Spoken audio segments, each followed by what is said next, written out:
अस्सलाम वालेकुम। जमात दवूम मजमून जुग्राफिया सबक नंबर 7 इंसानी बस्तियां हिस्सा 1। हर असबाब की तरह इसको भी दो हिस्सों में तकसीम किया गया है ताकि हर नुकात को अच्छी तरह से वाज़ा हो सके। उर्दू प्लस चैनल पर जो है हम इसका मुताल्ला करने वाले हैं। ये सबक आपकी दरसी किताब के सफ़ा नंबर 46 से 50 पर मौजूद है। तो सबसे पहले हम बस्तियों की किस्में देखने वाले हैं। शक्ल के जरिए हम समझेंगे कि बस्तियां किस किस्म की होती हैं। तो खत्ती बस्तियां, ये आप देख रहे हैं एक लाइन में आपको नजर आ रही है।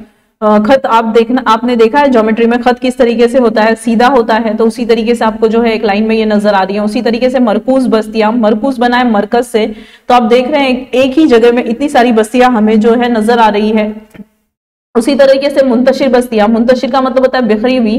तो आप देख रहे हैं एक घर यहाँ है, दूसरा यहाँ है, तीसरा मतलब दूरी पर है। इस तरीके से हम इन्हें मुंतशिर कह सकते हैं। अगली स्लाइड पर हम इनको तस्वीरों के जरिए समझने की कोशिश करेंगे।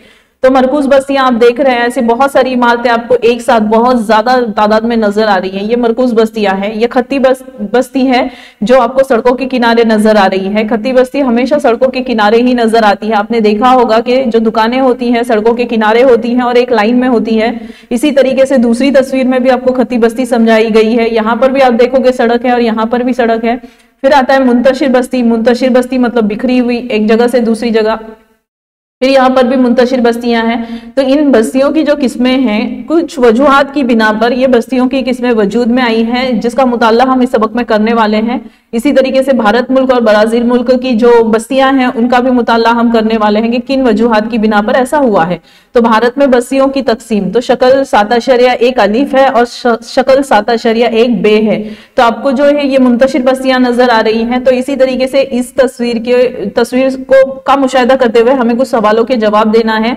अगली स्लाइड पर कुछ सवाल पूछे गए हैं। शक्ल 7.1 अलीफ और बे में दिखाई हुई भारत की बस्तियों का मुशाहिदा कीजिए और जवाब दीजिए। मतलब उस तस्वीर को हमें बाकायदा देखना है और फिर जवाब देने हैं। तो बस्ती की किस्म पहचानिए। तो जवाब शक्ल 7.1 अलीफ मरकूज बस्तियां हैं और शक्ल 7.1 बे मुंतशिर मतलब बिखरी हुई बस्तियां हैं। तो मरकूज बस्ती कौन सी है, इसकी क्या वजह हो सकती है। तो शक्ल 7.1 अलीफ में मरकूज बस्ती है काबिले काश्त जमीन या पानी की फराहमी वगैरह को मरकूज बस्ती का सबब हो सकते हैं। आपने देखा होगा कि आप जिस गांव से ताल्लुक रखते हैं या आपने कभी गांव गए होंगे तो आपने देखा होगा कि वहां पर पानी का एक बड़ा जखेरा होता है। वो तालाब की शक्ल हो, नदी की शक्ल में हो या फिर नहर की शक्ल में हो। तो यहाँ पर मतलब जब इंसान ने बस्तियां बसाई तो सबसे उसका जो इम्पोर्टेंट चीज थी वो पानी ही थी। तो पानी की फराहमी अगर बआसानी मिल जाती है तो खेती बाड़ी भी बआसानी हो सकती है। तो काबिले काश्त, पहले तो यही दो चीज अहम रखती हैं कि काबिले काश्त जमीन हो और पानी की फराहमी हो। मुंतशिर बस्ती का इलाका कौन सा है। शक्ल 7.1 बे मुंतशिर बस्ती है। घना जंगलाती इलाका या रेगिस्तानी इलाका वगैरह मुंतशिर बस्ती का सबब हो सकता है। अब क्या कह रहे हैं, घना जंगलाती इलाका। तो ये क्यों हो सकता है कि जंगलात में कोई रहने नहीं जा सकता। घने जंगलात हैं जहां पर आने जाने के लिए रास्ते मौजूद नहीं है। रास्ते नहीं है तो हम जो है गाड़ियों का इस्तेमाल नहीं कर सकते, जराए नकल व हमल का इस्तेमाल नहीं कर सकते।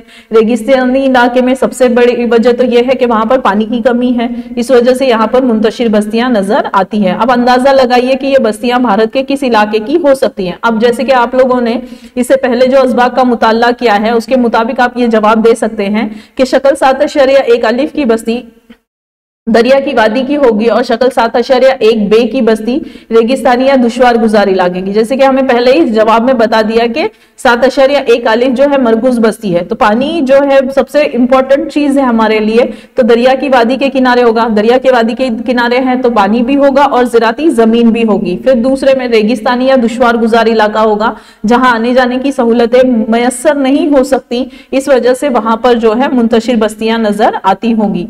तो आप देखेंगे कि आबादी चैप्टर जो हमने उसका मुताल्ला किया है उसके पॉइंट्स और ये बस्तियों इंसानी बस्ती, ये जो सबक के पॉइंट्स हैं आपको मिलते जुलते नजर आएंगे। तो भारत में अब आपको जुग्राफियाई वजाहत बताई जा रही है कि भारत में आबो हवा के तनु, आपने देखा है आबो हवा का जो वीडियो है हमने उसमें मुताल्ला किया कि भारत में जो आबो हवा है तमाम तर इलाकों में एक जैसी नहीं है। कहीं पर बर्फानी इलाके हैं तो कहीं पर बारिश बहुत ज्यादा बड़े पैमाने पर हो रही है, तो कहीं पर जो है रेगिस्तानी इलाके हैं। तो इस तरीके से आबो हवा के फर्क की वजह से भी बस्तियों की किस्में जो है वजूद में आती है। नेक्स्ट है पानी की फरहमी। तो पहला जो बुनियादी जरूरत है हमारी फिलहाल तो पानी है। अगर आपको कहीं बस्ती बसाना है तो हम पानी जो है इंपॉर्टेंट चीज है हमारे लिए। उसी की तरह जमीन की ढलान, अगर जमीन की ढलान है तो वहां पर आपको मुंतशिर बस्तियां नजर आएंगी, क्योंकि जमीन की ढलान में घर बनाना या बस्तियां बसाना मुश्किल होता है। जैसे कि आप तस्वीरों में देख सकते हैं कि पानी का जो बहाव रहता है, अगर पहाड़ों से पानी बहकर आ रहा है बारिश के दिनों में, तो उसका जो बहाव रहेगा बहुत तेज रहेगा। इन अवामिल की वजह से इंसानी बस्तियां मुख्तलिफ शक्लों में नजर आती है। तो मैंने आपको कहा कि आबो हवा मुनसर करता है, फिर पानी की फराहमी है, जमीन की ढलान है, जरखेजी इलाके हैं, तो ऐसे इलाकों में जो है बस्तियों की शक्ल आपको नजर अलग अलग नजर आएगी। नेक्स्ट आप देखोगे शुमाली भारत के मैदानी इलाके, जैसे कि हमने तबई साख्त में भी मुताला किया है कि शुमाली भारत का जो मैदानी इलाका है वो रहने के लिए मौजू है। तो आपने देखा होगा वहां पर सबसे बड़ी नदी भारत की जो है गंगा नदी बहती है, उसी तरीके से वहां पर जरखेज जमीन है और मैदानी इलाका है, तो मकानात की तामीर आसानी से की जा सकती है, रास्तों की तामीर आसानी से की जा सकती है, इसलिए मैदानी इलाकों में जो है बस्तियां मरकूज नजर आती हैं। उसी तरीके से मशरिकी साहिल मतलब ये वाला साहिल, यहाँ पर भी आबादी बस्तियां मरकूज नजर आती है। नर्मदा की वादी, तो आपने देखा है कि नर्मदा नदी जो है भारत के जजीरा नुमा भारत के नदी है, तो यहाँ पर भी हमने सबक नंबर 3 में मुताला किया कि नर्मदा की वादी में जो है ज़राती जमीन बड़े पैमाने पर मौजूद है, जिसकी वजह से वहां पर आबादी मरकूज है। विंध्या की सतह मुर्तफा, तो ये पहाड़ी इलाका है, तो यहाँ पर जो है बहुत ज्यादा बड़े पैमाने पर हमें मरकूज बस्तियां नजर आती है। नेक्स्ट हम देखेंगे इसके बरखिलाफ, अब इसके अपोजिट यानी इसके उल्टा देखना है कि वस्ता भारत के जंगलाती हिस्से की आबादी कहां पर कम है। तो दरमियानी भारत में जो जंगलाती हिस्से है वहां पर आबादी कम है। जैसे कि हमने पिछली स्लाइड्स पर पढ़ा है कि जंगलाती इलाकों में क्या होता है, आने जाने के लिए रास्ते मैसर नहीं होते, रास्ते मैसर नहीं है तो जराए मैसर नहीं है, तो ऐसे इलाकों में घर या बस्तियां बसाना बहुत मुश्किल होता है। फिर राजस्थान के मगरबी और जुनूबी हिस्से में हमने देखा है कि वो रेगिस्तानी इलाका है, वहां पर पानी की कमी है। जैसे कि मैंने कहा बस्तियां बसाने के लिए सबसे अहम चीज अगर कोई है तो वो पानी है, और पानी ही नहीं होगा तो बस्तियां बहुत मुश्किल से बसती हैं। फिर हिमालय की ढलान और दर्रे, तो ये तस्वीर में आप देख सकते हैं हिमालय की ढलान, आप देख रहे हो ढलान बहुत तेज है, और दर्रे ये वादी कहलाएगी। यहाँ पर अगर हम बस्तियां कायम करते हैं तो बारिश के पानी और बर्फ से जो है वो बस्तियां डूब सकती हैं या नुकसान हो सकता है, इसलिए यहाँ पर भी जो है मुंतशिर बस्तियां नजर आती हैं। उसके बाद आपको जो है जदोल दी गई है, आपकी दरसी किताब की जदोल है, आपको कुछ सहूलत बताई गई है और ये पूछा गया है कि वो देहात में भी और शहरों में भी है या नहीं। तो जैसे कि पेट्रोल पंप देहातों में भी है, शहरों में भी है। देहात में कुछ दूरी पर आपको नजर आएगी, शहर में जो है जगह जगह पर आपको जो है वो नजर आएगा। उसी तरीके से सिनेमा घर देहात में भी है और गांव में भी है। हफ्तावारी बाजार ये सिर्फ देहातों में होते हैं, जबकि शहरों में हमेशा ये बाजार लगते हैं। उसके बाद है इब्तदाई तिब्बी मरकज जिसको हम क्लिनिक कहते हैं, तो ये आपको देहातों में भी मिलेंगे, शहरों में भी मिलेंगे। उसके बाद है पुलिस चौकी जो आपको गांव में भी मिलेंगे, शहर में भी मिलेंगे। आर्ट गैलरी जहां पर पेंटिंग वगैरह की नुमाइश की जाती है और उसे आर्ट गैलरी कहते हैं। एग्जीबिशंस जिसको हम कहते हैं, तो वो गांव में नहीं मिलेंगे, देहातों में नहीं मिलेंगे, शहरों में मिलेंगे। ग्राम पंचायत हमें गांव में ही मिलेगी, शहरों में नहीं मिलेगी। शहरों में नगर पालिका, महानगर पालिका मतलब ग्राम पंचायत के ऊपर वाली चीज होती, ऊपर जो होते हैं ऑफिसेस वो नजर आएंगे। ज़राई पैदावार बाजार समिति, तो ज़राई पैदावार बाजार समिति खेतीबाड़ी देहातों से जुड़ा हुआ पेशा है ज्यादातर, तो वहां पर ही यह समिति पाई जाएगी। फिर प्राइमरी स्कूल दोनों में है, यानी 1ली से 8वीं तक की स्कूल गांव में और शहरों में दोनों में नजर आती है। फिर सेकेंडरी स्कूल गांव और शहर दोनों में नजर आएंगे। उसके बाद है कॉलेज, जैसे कि हमने देखा है 11th 12th ग्रेजुएशन आपको गाँव में भी और शहर में भी नजर आएंगे।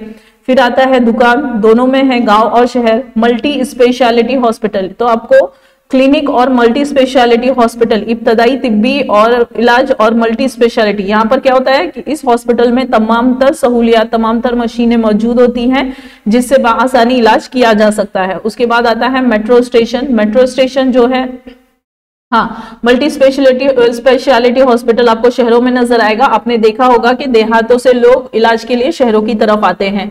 फिर मेट्रो स्टेशन आपको शहर में ही मिलेगा। बस स्टैंड दोनों तरफ है, गांव और देहात और शहर में। फिर ब्राजील में बस्तियों की तरतीब की मिसालें, जैसे हमने भारत में देखे उसी तरीके से ब्राजील का भी मुताला हम करेंगे कि दरियाए अमेज़न की वादी में जो बस्तियां दिखाई गई है ये मुंतशिर किस्म की बस्तियां हैं।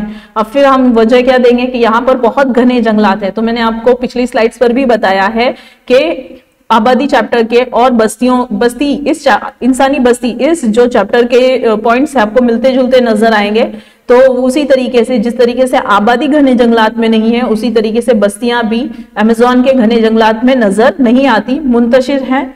फिर जंगलाती हमवार जमीन के बदौलत ये दूर दूर तक बिखरी हुई है। यहाँ आबादी बहुत कम है, जाहिर सी बात है आबादी कम होगी तो बस्तियां भी कम होगी। साओ पाउलो में मरकूज बस्तियां पाई जाती हैं, तो यहाँ पर जरखेज जमीन है। आपको वजूहात दी गई है कि क्यों साओ पाउलो में मरकूज बस्तियां हैं, कि इस इलाके में पानी की फरावानी है। सबसे पहला चीज पानी है वहां पर, कुदरती वसाइल जैसे कि मादनियात हुआ, माहीगिरी हुई, कुदरती तरीके से जो भी चीजें हमें हासिल होती है, जरखेज जमीन, तो ये बड़े पैमाने पर वहां पर है। जरखेज जमीन मौजूद है जहां पर हम खेतीबाड़ी कर सकते हैं। बिजली की मुसलसल फराहमी दस्तयाब है, बिजली अगर मुसलसल हासिल हो रही है तो आप मशीनों को चला सकते हैं, बहुत सारे काम आप बिजली के जरिए कर सकते हैं। नकल व हमल की तरक्की याफ्ता सहूलतें हासिल है, जाहिर सी बात है जहां रास्ते होंगे, जहां जराए होंगे, रास्ते नकल व हमल के जराए मौजूद होंगे, हम वहां बासानी सफर कर सकते हैं। और जहां सफर बासानी किया जा सकता है वहां पर जो है तमाम तर सहूलतें फराहम की जा सकती हैं और लोग जो है बासानी एक जगह से दूसरी जगह आ जा सकते हैं। तो इन सब वजूहात की बिना पर साओ पाउलो में मरकूज बस्तियां पाई जाती हैं। मरकूज आप देख रहे हैं नीचे तस्वीरों में कितनी जो है बस्तियां बहुत ज्यादा बड़े पैमाने पर हमें नजर आ रही हैं, तो इसी को हम कहेंगे मरकूज बस्तियां। नेक्स्ट आप देखोगे जुग्राफियाई वजाहत आपको बताई जा रही है कि ब्राजील में इब्तदाई बस्तियां यूरोप से आए हुए नौ आबादकारों ने कायम की है। जैसे कि आपने तारीख का मुताला किया है कि बराज़म यूरोप के लोग जो है अलग अलग मुल्क में जाकर अपनी बस्तियां आबाद करते थे, उसी तरीके से ब्राजील में भी पहुंचे थे और इब्तदाई बस्तियां उन्होंने यूरोप की ही इब्तदाई बस्तियां थी नौ आबादकारों ने बसाई हुई, तो ये बस्तियां बिलखुसूस ब्राजील के साहिली इलाकों में कायम की गई है। तो यहाँ पर लॉजिक लगाया जा सकता है कि पहले जो है पानी के जहाज के जरिए सफर किया जाता था, इसलिए साहिली इलाकों पर ही वो बस्तियां होंगी। उसके आगे मतलब साहिल को छोड़कर आगे जाना, जमीन तलाश करना, ये चीज नहीं हुई, इसीलिए आप देखेंगे कि साहिली इलाकों पर ज्यादा, तो यहाँ पर भी ब्राजील के साहिली इलाकों में जो है बस्तियां आबाद हुई और इसीलिए वो तरक्की याफ्ता भी हैं। तो साहिली इलाकों की मुतदिल और मरतूब आब हवा, अब क्या है कि वहां के जो साहिली इलाके हैं वहां पर आबो हवा मुतदिल है, ना ज्यादा गर्म है ना ज्यादा सर्द है, मरतूब है। मरतूब आब हवा का मतलब होता है हवा में आबी बुखारात की मिकदार ज्यादा होती है, मतलब आबो हवा ऐसी है जहां पर हम बआसानी रह सकते हैं। फिर पानी की बहुतात है, पानी मौजूद है वहां पर, कुदरती वसाइल की दस्तयाबी है। ये पॉइंट्स दोबारा रिपीट हो रहे हैं, पिछली स्लाइड पर हमने साओ पाउलो में भी यही चीज पढ़ी है, साओ पाउलो के लिए यही चीज पढ़ी है, ठीक है। ज़राअत के लायक जमीन है वहां पर वगैरह की वजह से इन इलाकों में जमीन की किल्लत के बावजूद गुंजान आबादी वाली बस्तियां नजर आती है, मसलन साओ पाउलो। तो साओ पाउलो का ही जिक्र है ये। साओ पाउलो की जमीन जरखेज है, कॉफी की पैदावार के लिए ये इलाका बहुत मौजू है। जैसे कि हमने सबक नंबर 2 से ही हम पढ़ते आ रहे हैं जुग्राफिया के यहाँ पर कॉफी की पैदावार बड़े पैमाने पर की जाती है। तो साओ पाउलो में वैसे मौसम भी मौजूद है और जमीन भी मौजूद है जिससे कॉफी की पैदावार बआसानी की जा सकती है। तो इस इलाके में मादनियात का वाफिर जखेरा है, मादनियात कानकुनी वगैरह मादनियात बड़े मिकदार में हम हासिल कर सकते हैं। इसका मुताला हम अगले चैप्टर में करने वाले हैं। यहाँ बिजली भी मुसलसल जारी रहती है। अभी आपको पता है कि बिजली जो है बहुत इंपॉर्टेंट चीज है, बिजली से बहुत सारे काम हम अंजाम दे सकते हैं। आमदरफ्त की सहूलियात भी खूब तरक्की कर रही हैं, आवाजाही के लिए रास्ते मौजूद हैं, जराए मौजूद हैं, तो बआसानी एक जगह से दूसरी जगह हम आ जा सकते हैं, सामान एक जगह से दूसरी जगह पहुंचा सकते हैं। तो तमाम वजूहात की बिना पर साओ पाउलो में मरकूज बस्तियां हमें नजर आती हैं।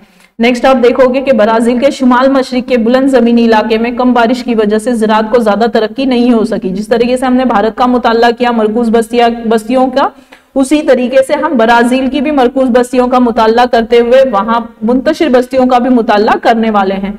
तो वही कह रहे हैं कि शुमाल मशरिक के बुलंद जमीनी इलाके में कम बारिश है मतलब पानी की कमी हो सकती है, इसलिए वहां पर जो है ज़राअत को भी ज्यादा फरोग हासिल नहीं हुआ है, पानी कम है तो ज़राअत नहीं की जा सकती बड़े पैमाने पर, इसलिए वहां पर जो बस्तियां हैं ब्राजील के शुमाल मशरिक में मुंतशिर पाई जाती हैं, यानी बिखरी हुई पाई जाती हैं।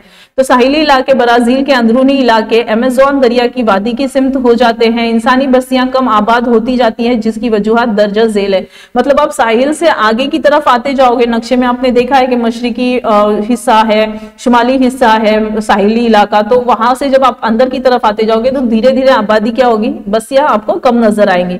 तो ये इलाका घने इस्तवाई जंगलात से घिरा हुआ है, जैसे कि आपने देखा है शुमाल में जो है अमेज़न की वादी है दरमियान में, तो यहाँ पर आबो हवा गैर सेहत बख्श होने की वजह से इंसानी आबादी के लिए मौजू नहीं है। तो हमने देखा है कि अमेज़न जो है, अमेज़न के जो जंगलात है वो खत इस्तवा जो है वहां से गुजरता है, जिसकी वजह से बारिश वहां पर बड़े पैमाने पर होती है। तो बारिश की मिकदार भी ज्यादा होने की वजह से वो इलाका एक तो जंगलाती इलाका है, दूसरा बारिश जो आबोहवा है गैर सेहत बख्श है, तो वहां पर रहने के लिए वो मौजू नहीं है। तो कुदरती वसाइल की तलाश और इस्तेमाल पर कुदरती रुकावटें आड़े आ जाती हैं। आप देख रहे हो तस्वीरों में कि इतना घना जंगल है कि अगर कोई कुदरती चीज हमें मिल रही है, कुदरती वसाइल मिल रहे हैं, जैसे मादनियात हुआ या लकड़ी वगैरह हुआ, जो कुछ भी है, तो अगर हम उसको लाना चाहते हैं तो यहाँ पर बहुत मुश्किल दरपेश होती है। ये रुकावटें आड़े आ जाती हैं क्योंकि रास्ते मौजूद है ही नहीं, तो वो चीजों को लाया ले जाया किस तरीके से जा सके या मादनियात की खोज किस तरह से की जा सके, ये बहुत मुश्किल होता है। इसलिए भी वहां पर मुंतशिर आबादी है। इस इलाके में आमोदरफ्त की सहूलियात महदूद पैमाने पर तरक्की कर पाई है। अब इतने घने जंगलात हैं जिनकी कटाई करना भी बहुत मुश्किल है और रास्ते बनाना बहुत मुश्किल है, इसलिए वो इलाके भी तरक्की नहीं कर पाए और वहां ना बस्तियां बस पाई हैं, इसलिए वहां पर मुंतशिर बस्तियां हैं।